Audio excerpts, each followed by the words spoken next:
Hello, Kim Searle, Emotional Mastery. Today I wanted to talk to you about letting go. I've had a few clients recently who have been struggling on some level to let go of something that happened to them in the past. I hear them, I get it. It can be a real challenge. So as I start to work with them and understand what it is that they are stuck with, a lot of the time it can be revenge or injustice, or they've not had a right of reply, or there's no way that they can deal with it. So for me, it's understanding what's going on for them and giving them the chance to do that. Now, I don't know how many of you are familiar with a lady called Elizabeth Kubler-Ross. She was the person who was particularly interested in people who were dying and how they were being treated by the medical profession. This was in the US back in the 60s or 70s, I'm not sure. And she came up with what is now classically known as the change curve, but actually started life as the bereavement curve, where arguably people were in shock when they first found out that they were dying. And then they went into denial. No, there's nothing wrong with me. I'll be fine. It's okay. Frustration and anger is the next layer that they can go through, where they're why me? It's not right. Da, da, da.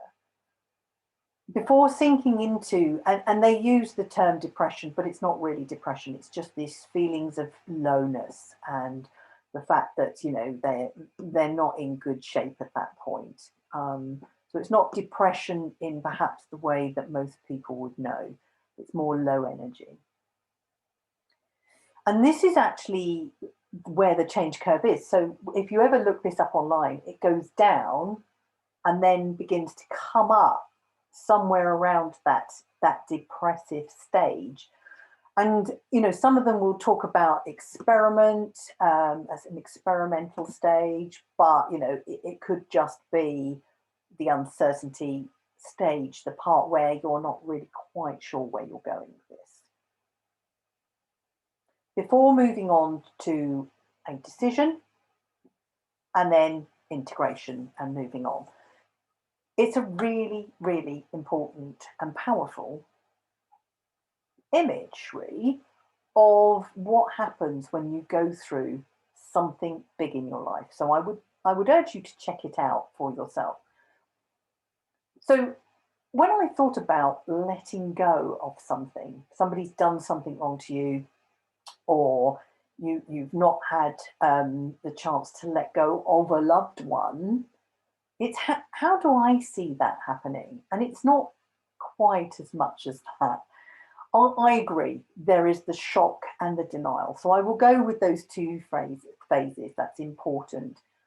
And definitely people could get angry and frustrated.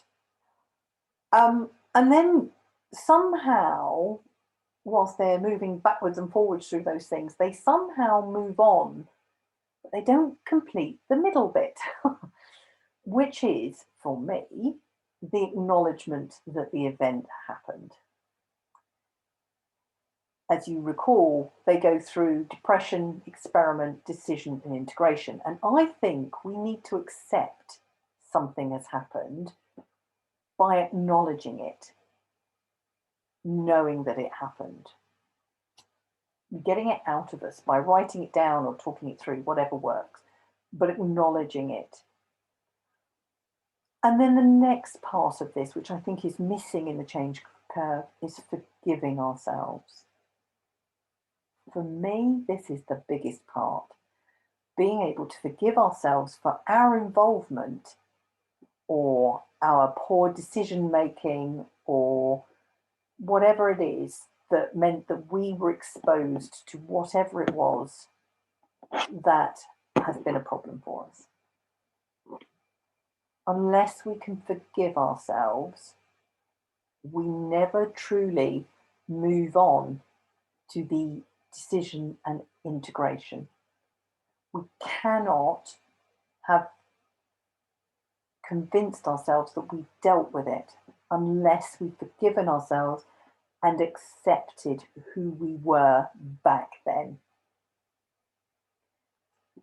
Arguably, that is a bit of a challenge, and that's why somebody like myself can help.